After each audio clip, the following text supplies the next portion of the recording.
Got my sunroof open today. The glass is a little bit dirty, but it's just nice to see the blue and above there.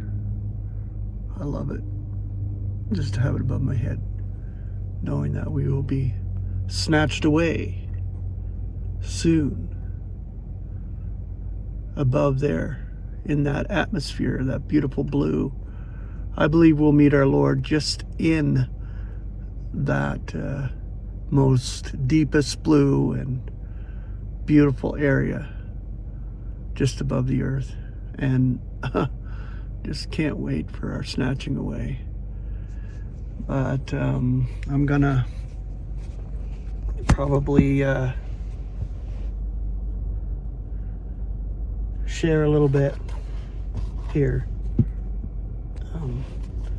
The last part of this book, His Grandest Glories, because we look for His grandest glories among the celestials in the oncoming eons to be subjecting and reconciling the universe and celestial beings, which we've been called to do.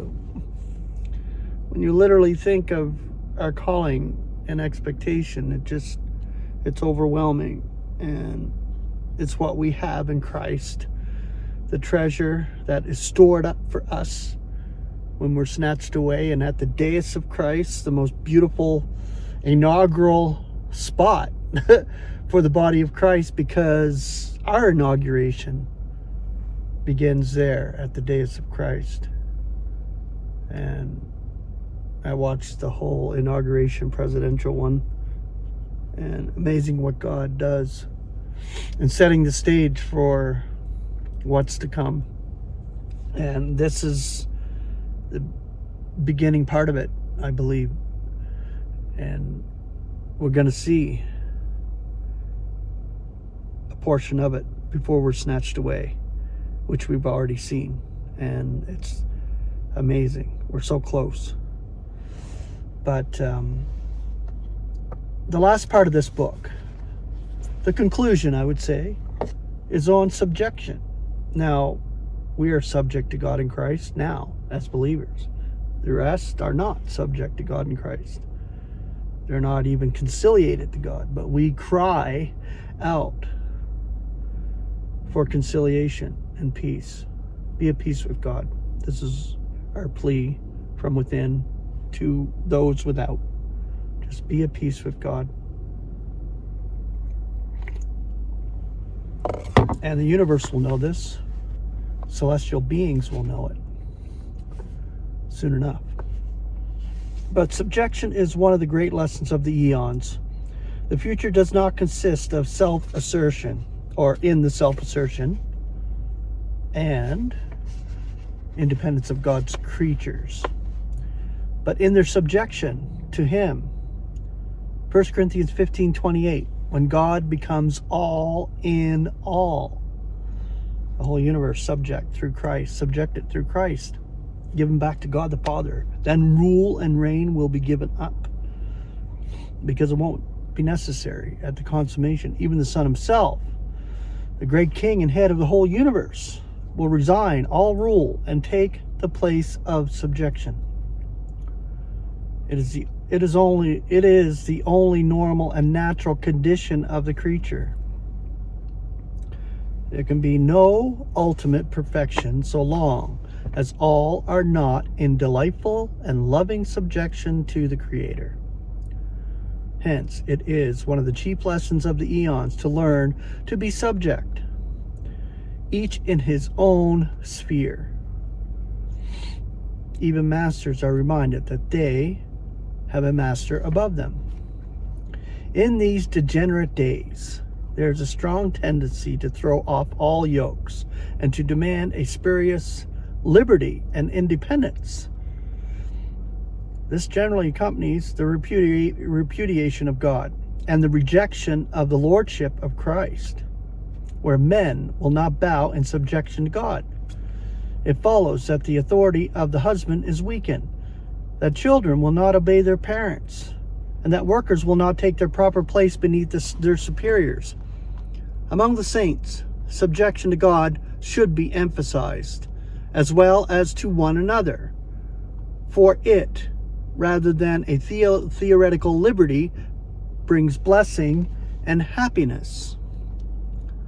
The eons are a training school for the future and are intended to teach not merely the creature's dependence upon God, but that insubordination leads to suffering and even death. Herein, we see the reason for our social institutions and the various ranks of mankind. Theoretically, we imagine that mankind would be happier if all were on a level and there were no subordination.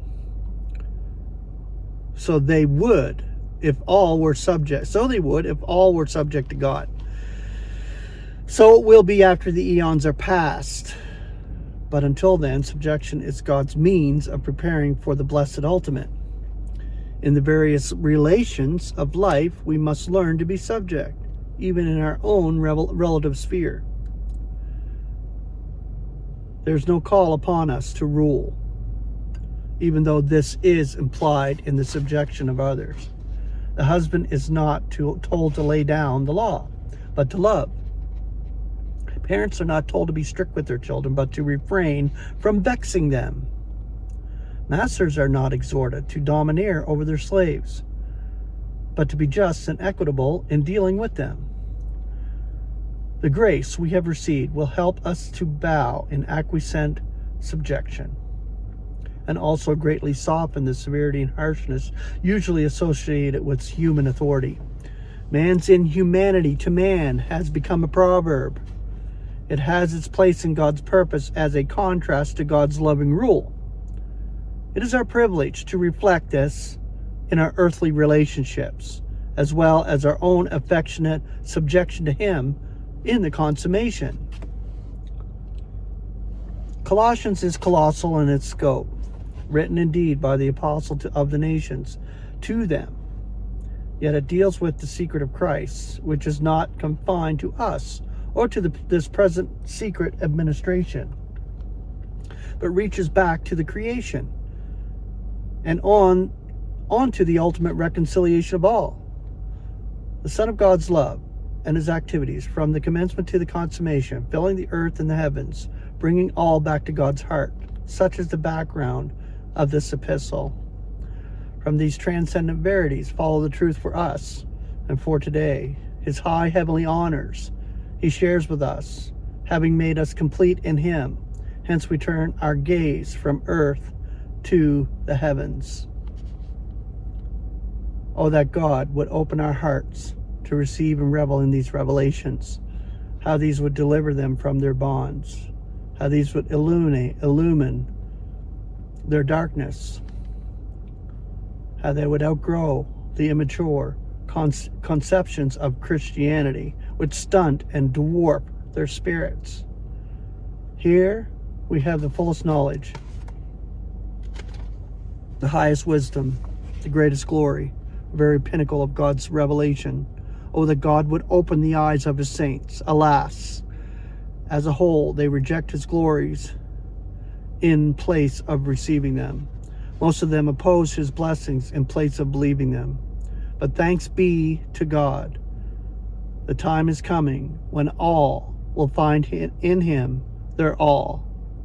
When He is all in all, the day is approaching when all will see Him who is God's complement, Christ, one competent to reconcile to God all that is now estranged.